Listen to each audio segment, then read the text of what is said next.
మిథున రాశి వారికి ఈ వారం సానుకూలమైనటువంటి గ్రహస్థితి గోచరిస్తూ ఉన్నది. ప్రత్యేకించి గత వారంలో కూడా ఒక ఆయన ఎవరో అడిగారు, ఏమంటే మిథున రాశి వారికి ప్రతిదీ ప్రతికూలంగా ఉంది కదా, అంటే ఏ బలాలు లేవు కదా, అంటే జన్మరాశి ఎందుకు గురుడు ఉన్నారు, దశమంలో శని ఉన్నారు, నవమంలో రాహు ఉన్నారు, ఇవన్నీ ప్రతికూలతలు కదా, మీరు బాగుందని ఎందుకు చెప్తున్నారు?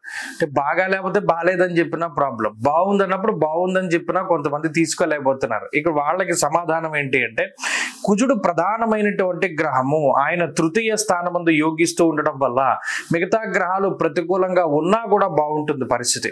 అది మీరు గమనించండి.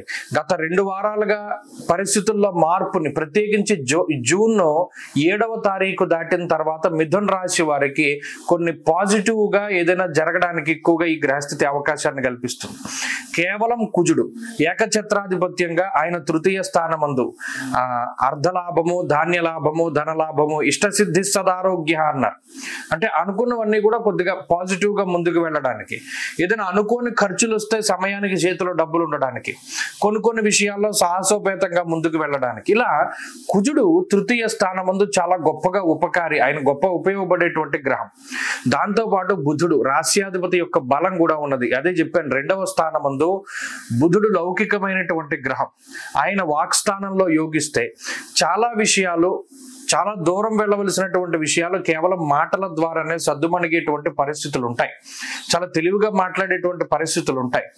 అలాగే వ్యాపార పరంగా, ఉద్యోగ పరంగా బుధుడు చాలా యోగించేటువంటి గ్రహం. ధనస్థానమందు ఉన్న రాశ్యాధిపతి ఆర్థిక లాభాన్ని కూడా ఉపయోగపడతారు. అంటే పలానా ఉద్యోగం మారాలి అంటే కొత్త ఉద్యోగంలో ఏదైనా శాలరీ పెరిగేటువంటి విధంగా. ఇలా మిథున రాశి వారికి ఈ కుజబుధులు ఇద్దరు కూడా చాలా యోగ్యమైనటువంటి గ్రహాలు. 2-3 స్థానాల్లో యోగిస్తూ, చంద్రుడు మిగతా స్థానాల్లో యోగిస్తూ, మొన్నటి వరకు శుక్రుడు లాభస్థానంలో యోగించినప్పుడు లోటు లేకుండా వెళ్ళిపోతుంది.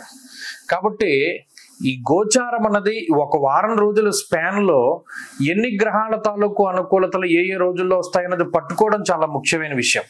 కాబట్టి అది బాగుంది అంటే బాగుంటుంది, బాగా లేదంటే బాగా ఉండదని నేను స్పష్టంగా చెప్పేస్తాను. కాబట్టి ఈ విషయాన్ని దృష్టిలో పెట్టుకోవాలి. ఏదైనా మిథున రాశి వారి గ్రహస్థితి బాగున్నది, జూన్ 7వ తారీఖు దగ్గర నుండి బాగున్నది, ఇది కొంతకాలం ముందుకు కొనసాగుతూ ఉంటుంది. అప్పటి వరకు ఆర్థిక పరమైనటువంటి, ఆరోగ్యపరమైనటువంటి సమస్యలు తగ్గుముఖం పడుతూనే ఉంటాయి. అలాగే వృత్తి వ్యాపారాల్లో ఎదుగుదల ఉంటుంది, రుణ బాధలు తగ్గుతాయి, శత్రు బాధలు తగ్గుతాయి. ఈ విషయాలన్నీ కూడా చక్కగా పాజిటివ్ గానే కనబడుతూ ఉన్నాయి.